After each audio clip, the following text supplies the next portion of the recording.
परमेश्वर की एक दासी हैं जिन्होंने ये किताब लिखी है। इनका नाम है सामंथा हैरिस और इन्होंने किताब लिखी है फाइटिंग मैलेवोलेंट स्पिरिट्स। और इस किताब के अंदर वो कहती हैं, इस किताब के अंदर इन्होंने लिखा है, वो कहती है कि कब्रिस्तान और हॉस्पिटल के एडजॉइनिंग जो जमीन होती है वो जमीन भी दुष्ट आत्माओं को अट्रैक्ट करती है, क्योंकि वो जमीन जुड़ी हुई है हॉस्पिटल से और कब्रिस्तान से।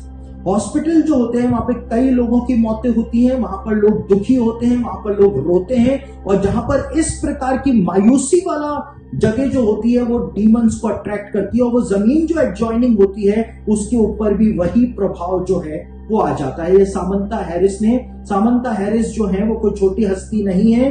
सामंथा हैरिस जो है ये मिशिगन पैरानॉर्मल रिसर्च एसोसिएशन जो है इंस्टीट्यूट जो है, जो कि गवर्नमेंट का इंस्टीट्यूट है, मिशिगन गवर्नमेंट का, उसके अंदर डीमोनोलॉजिस्ट और पैरानॉर्मल इन्वेस्टिगेटर है। तो गवर्नमेंट जॉब पर है मिशिगन के अंदर अमेरिका में, और इन्होंने इस किताब के अंदर इस बात को बताया है। ये बताती है कि इनका विवाह एक जैक नाम के लड़के से जब होने वाला था, तो जैक नाम के लड़के का घर जो था उस घर के अंदर हॉन्टिंग होती थी। वहां पर एक काला साया या काली परछाई घर के अंदर घूमती हुई दिखाई दिया करती थी। और ये क्या लिखती है, मैं आपको शब्द ब शब्द पढ़ के बताता हूं कि इन्होंने अपनी इस किताब के अंदर आखिर क्या बताया है। शब्द ब शब्द पढ़ रहा हूं।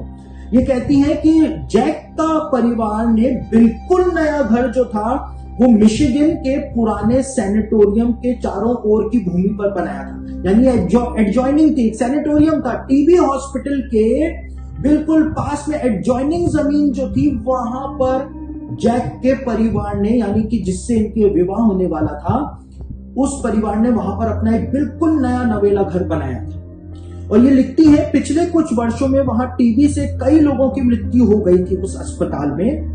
और ये लिखती है मेरा मानना है कि यह भूमि जिस पर नया घर बनाया गया था घटनाओं और लोगों की ऊर्जा से अंकित है, वो मार्क हो गया। अनिवार्य रूप से पृथ्वी पर एक निशान या स्मृति छोड़ी जाती है जो पूरे समय गूंजती रहती है जब तक कि संपत्ति को साफ नहीं किया जाता है। वहां पर वही चीजें जो है वो घूमती रहती है, गूंजती रहती हैं, लोगों के रोने की आवाजें गूंजती रहती हैं, लोग रोते हैं क्योंकि उनके प्रियजन मर जाते हैं। और जब तक ऐसा होता रहता है वहां पर, जब तक कि उस घर को क्लीन नहीं किया जाता है यीशु मसीह के लहू और नाम के सामर्थ्य के द्वारा। ये आगे लिखती है, ये पैरानॉर्मल इन्वेस्टिगेटर हैं जो इन बातों को लिख रहा है, ये कोई पादरी नहीं है जो इन बातों को लिख रही है। यहां पे लिखा है, ये आगे कहती है, मैंने यह भी देखा है कि जिन स्थानों पर बड़े पैमाने पर मृत्यु या निराशा होती है वे आमतौर पर नारकीय हस्तियों को आकर्षित करते हैं, यानी दुष्ट आत्माओं को आकर्षित करते हैं, क्योंकि वे नकारात्मक ऊर्जा को पोषित करते हैं।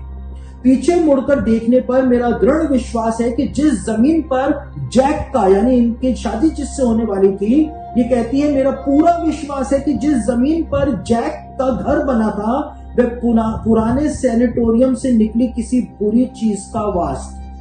यानी पुराना सैनिटोरियम जो था मिशिगन गवर्नमेंट का, टीबी हॉस्पिटल जो था, उसमें से कोई बुरी चीज निकली थी और वो उस जमीन को उसने उस जमीन पे कब्जा कर लिया था जहां पे जैक के परिवार ने अपना घर बना लिया था। और इसीलिए वो घर जो था वो जमीन के कारण डीमन पोजेस्ड हो गया था, उसके ऊपर कर्ज आ गया था। और इसी प्रकार से एक बहुत पुरानी बुक है, ये बुक जो है वो आउट ऑफ प्रिंट है, इसका नाम है मिस्टीरियस न्यू इंग्लैंड। और इस किताब के अंदर बताया हुआ है न्यू इंग्लैंड नाम की जो जगह है उसमें एक घर था जिसको विंस्टर हाउस के नाम से जाना जाता है आज भी। और इसके अंदर उसकी तस्वीरें भी दी गई हैं, बहुत पुरानी किताब है। और विंस्टर हाउस के बारे में बताया हुआ है कि वो घर जो था उस जमीन के ऊपर दुष्ट आत्मा ने कब्जा किया हुआ था। और जब वो घर बनना शुरू हुआ, कुछ कमरे जब तैयार हो गए, तो उस दुष्ट आत्मा ने उनको ये धमकी दी उस परिवार को कि अगर ये घर पूरा बन जाएगा इस जमीन पर तो तुम्हारे परिवार के हर एक सदस्य को मैं एक एक करके मारता चला जाऊंगा। और इस किताब के अंदर बताया है कि आज भी कोई न्यू इंग्लैंड जाकर के देख सकता है कि वो घर आज भी अधूरा पड़ा हुआ है, और वो घर कभी पूरा नहीं बन पाया क्योंकि परिवार जो था वो डर गया। जमीन का श्राप जो था वो परिवार के ऊपर आ गया। तो जमीन का श्राप होता है, और ये श्राप जो है वो यीशु मसीह के लहू के द्वारा, यीशु मसीह के नाम के द्वारा तोड़ा जा सकता है। किसी जमीन के ऊपर यदि किसी की हत्या हुई है, वो जमीन श्रापित हो जाती है।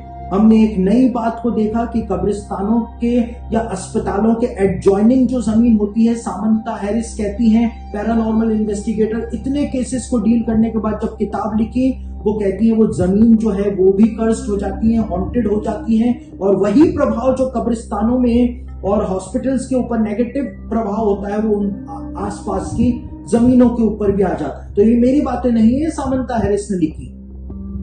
किसी जगह के ऊपर यदि किसी की हत्या करके उसको दफना दिया जाता है, वो जमीन भी कर्स्ड हो जाती है।